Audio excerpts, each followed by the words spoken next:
দোয়া মুমিনের শক্তিশালী হাতিয়ার। দোয়ার মাধ্যমে আল্লাহর নৈকট্য অর্জন করা যায়। কিন্তু রসূল সাল্লাল্লাহু আলাইহি ওয়াসাল্লাম তিনটি বিষয়ে আল্লাহ তাআলার কাছে চাইতে নিষেধ করেছেন। নিজের মৃত্যু কামনা করে দোয়া করা।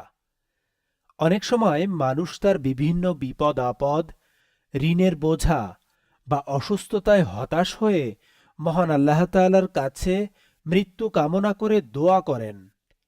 রসূল সাল্লাল্লাহু আলাইহি ওয়াসাল্লাম তার উম্মতদের কঠিন বিপদেও মৃত্যু কামনা করতে নিষেধ করেছেন। রসূল সাল্লাল্লাহু আলাইহি ওয়াসাল্লাম বলেছেন, তোমাদের কেউ যেন মৃত্যু কামনা না করে এবং মৃত্যু আসার আগে যেন মৃত্যুর জন্য দোয়া না করে, কেননা তোমাদের কেউ মারা গেলে তার আমল বন্ধ হয়ে যায়, আর মুমিন ব্যক্তির আয়ু তার কল্যাণ বৃদ্ধি করে। সহিহ মুসলিম ৬৯৯৫। ইহকালেই শাস্তি পাওয়ার দোয়া করা। পরকালীন শাস্তি থেকে বাঁচার আশায় ইহকালেই নিজের শাস্তি কামনা না করা, এটা বান্দার ওপর কঠিন বিপদ ডেকে আনতে পারে। ইহকালে শাস্তির দোয়া করার ভয়াবহতা নিয়ে একটি হাদিস রয়েছে। সেখানে নবীজি সাল্লাল্লাহু আলাইহি ওয়াসাল্লাম এক সাহাবীকে এ ধরনের দোয়া করতে নিষেধ করেছেন। হযরত আনাস রাদিয়াল্লাহু তাআলা আনহু থেকে বর্ণিত, তিনি বলেন, রাসূলুল্লাহ সাল্লাল্লাহু আলাইহি ওয়াসাল্লাম এক মুসলিম রোগীকে সেবা করতে গেলেন। সে অসুস্থতায় অত্যন্ত দুর্বল হয়ে পড়েছিল, এমনকি সে পাখির ছানার মতো হয়ে গেল।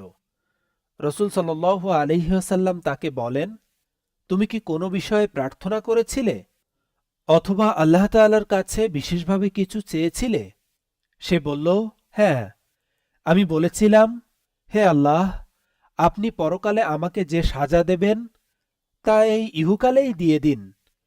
সে সময় রাসূলুল্লাহ সাল্লাল্লাহু আলাইহি ওয়াসাল্লাম বললেন, সুবহানাল্লাহ, তোমার এমন সামর্থ্য নেই যে তা বহন করতে পারবে, অথবা তুমি তা সহ্য করতে পারবে না। তুমি এমনটি বললে না কেন? হে আল্লাহ, আমাদের কল্যাণ দাও পৃথিবীতে এবং কল্যাণ দাও পরকালেও, আর জাহান্নাম থেকে আমাদের রক্ষা করো।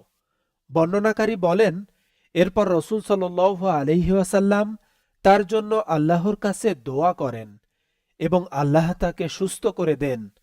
সহিহ মুসলিম ৬৭২৮। আল্লাহ, তোমার ইচ্ছা হলে আমাকে দান করো। নবীজি সাল্লাল্লাহু আলাইহি ওয়াসাল্লাম তার উম্মতদের এ ধরনের বাক্য দ্বারা দোয়া করতে নিষেধ করেছেন।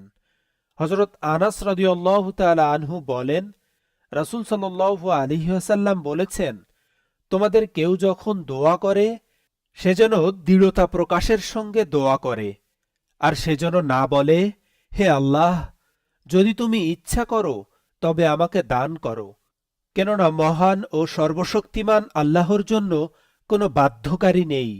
সহিহ মুসলিম ৬৭০৪।